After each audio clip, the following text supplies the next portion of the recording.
शिमला के पास एक छोटा सा गांव था जिसे लोग शांतिपुर कहते थे। वहां के लोग बहुत सीधे सादे और खुशमिजाज थे, परंतु इस गांव के लोग एक बात से बहुत डरते थे, रात के अंधेरे में आने वाली चुड़ैल से। गांव के बड़े बुजुर्गों ने कई कहानियां सुनाई थी इस चुड़ैल की। कहते हैं कि वो रात के अंधेरे में आती थी और गांव के आसपास के जंगल में घूमती थी। रघु एक जवान लड़का था जो गांव के पास के शहर में पढ़ाई करता था। गर्मियों की छुट्टियों में वह अपने गांव आया था। रघु को इन कहानियों पर यकीन नहीं था। एक रात उसने ठान लिया कि वह इस रहस्य को सुलझाएगा। उसने अपनी बैग में टॉर्च और कुछ खाने पीने का सामान रखा और निकल पड़ा जंगल की ओर। जंगल में घना अंधेरा था। रघु ने अपनी टॉर्च जलाई और धीरे धीरे आगे बढ़ने लगा। रास्ते में उसे अजीब अजीब सी आवाजें सुनाई दी, पर उसने डर को अपने ऊपर हावी नहीं होने दिया। अचानक उसे किसी औरत की रोने की आवाज सुनाई दी। उसने आवाज की दिशा में जाना शुरू किया।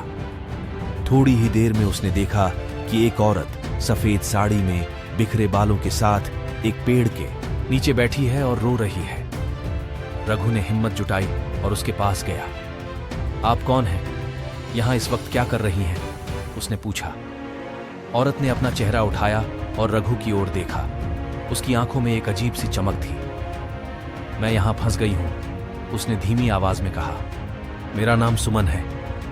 सालों पहले मुझे इस जंगल में मार दिया गया था। मेरी आत्मा को शांति नहीं मिली और मैं यहीं भटकती रहती हूं। रघु ने सुनी हुई कहानियों को याद किया और सोचा कि क्या ये वही चुड़ैल है जिसके बारे में सब डरते थे। मैं तुम्हारी कैसे मदद कर सकता हूं? रघु ने पूछा। मुझे सिर्फ एक ही चीज चाहिए, इंसाफ, सुमन ने कहा। जिस व्यक्ति ने मुझे मारा उसे सजा मिलनी चाहिए। वह आज भी इसी गांव में रहता है। रघु ने वादा किया कि वह सुमन को इंसाफ दिलाएगा। अगले दिन उसने गांव में लोगों से पूछताछ शुरू की। आखिरकार उसे पता चला कि गांव के एक बूढ़े आदमी हरि पर शक था। रघु ने हरि से मिलकर सच जानने की कोशिश की।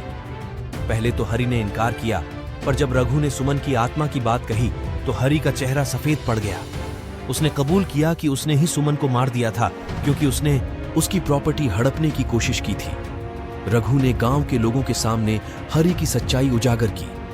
पुलिस ने हरि को गिरफ्तार कर लिया और सुमन की आत्मा को आखिरकार शांति मिली। गांव के लोगों ने अब रात के अंधेरे से डरना बंद कर दिया था।